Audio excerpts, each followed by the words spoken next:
Assalamualaikum warahmatullahi wabarakatuh. Halo, apa kabar para teman-teman subscriber dimanapun kalian berada? Jumpa lagi dengan channel Kanca Militer. Channel yang selalu memberikan info-info seputar militer Indonesia dan dunia.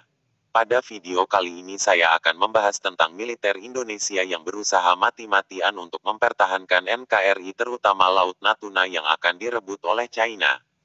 Laut Natuna yang masuk wilayah Indonesia diklaim oleh China sebagai wilayahnya. Oleh sebab itu tentara kita siap siaga di Natuna untuk mempertahankan wilayahnya sebagai kedaulatan Indonesia.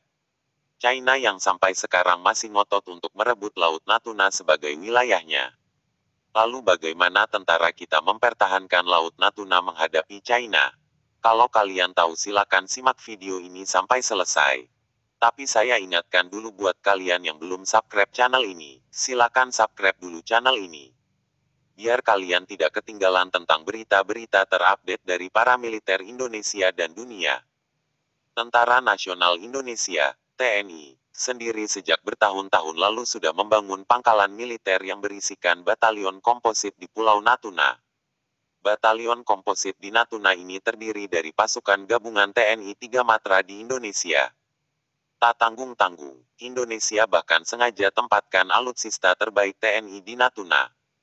Penjagaan ekstra ketat di Natuna disebabkan adanya agresivitas China dengan klaim 9 das lainnya. Analis senior dari Australian Strategic Policy Institute, Huang Letu, mengatakan bila Indonesia sangat berhati-hati dalam masalah Natuna dengan China. Saya pikir Indonesia sangat hati-hati selektif tentang bagaimana dan kapan bereaksi dan menanggapi ketegasan China, yang bahkan saya sebut provokasi, di Laut Natuna, ujarnya. Huang mengira jika para pengambil keputusan di Indonesia akan menyelesaikan masalah Natuna dengan dialog. Media asing benarnews.org juga mengungkap bahwa pejabat senior Indonesia menjelaskan jika militer Indonesia melakukan upaya tak terpublikasi tapi tegas di Natuna Utara. Fakta bahwa Angkatan Laut Indonesia dan Bakamla, Badan Keamanan Maritim Indonesia, mengerahkan kapal perang dan Coast Guard untuk membayangi Hayang Dizi menunjukkan posisi Indonesia tidak harus melakukan tindakan afirmatif seperti menimbulkan konflik atau semacamnya, katanya seperti dikutip dari benarnews.org. Bukan tanpa sebab Indonesia bersikap hati-hati terhadap China di Natuna. Indonesia haramkan Natuna dikuasai asing terutama China. Indonesia mati-matian berusaha agar Natuna tak jatuh ke tangan China. Wilayah maritim di sekitar Kepulauan Natuna juga termasuk lokasi-lokasi kunci pertahanan yang strategis menjadikannya semakin penting dari sudut pandang Indonesia. Jika Cina menguasai pulau-pulau ini atau wilayah di sekitarnya, itu akan merusak posisi keamanan Indonesia dengan memberi pasukan Cina tempat yang dekat untuk melancarkan serangan terhadap Indonesia. Kedekatan pulau-pulau dengan Indonesia menghadirkan risiko keamanan yang signifikan untuk pertahanan negara Indonesia dan memungkinkan militer untuk memantau jalur perdagangan melalui wilayah tersebut. Tulis perusahaan intelijen risiko Rane. Di samping itu, jauh sebelum rencana pemindahan ibu kota negara ke Kalimantan Timur, Amerika Serikat telah mengingatkan Indonesia soal ancaman pesawat pembom China. Dikutip zonajakarta.com dari Forbes.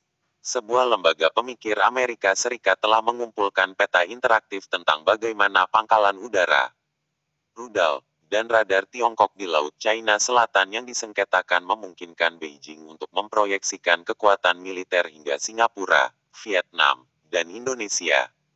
Peta tersebut, yang disusun oleh Pusat Kajian Strategis dan Internasional, menggambarkan jangkauan senjata dan radar Tiongkok yang dikerahkan di berbagai pulau kecil dan terumbu karang di Laut China Selatan.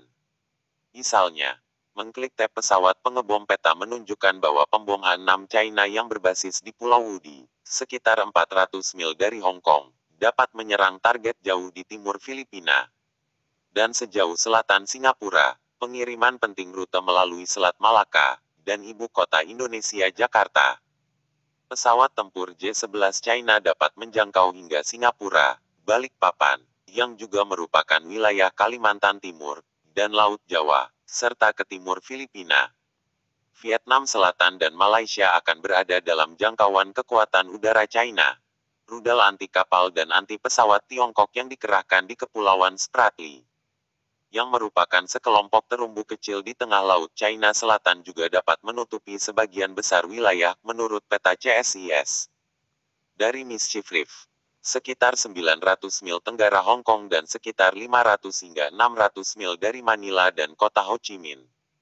YJ-62 dan YJ-12B rudal jelajah anti kapal dapat menyerang sejauh pantai Vietnam, Brunei dan Filipina Pulau Palawan. Rudal permukaan ke udara Haki-9 akan menutupi wilayah udara di sekitar pulau dan terumbu karang yang dikuasai China. Maka tak heran jika kini Indonesia mati-matian menjaga Natuna agar tak jebol bahkan sampai memborong banyak alutsista untuk menjaga kedaulatan negara.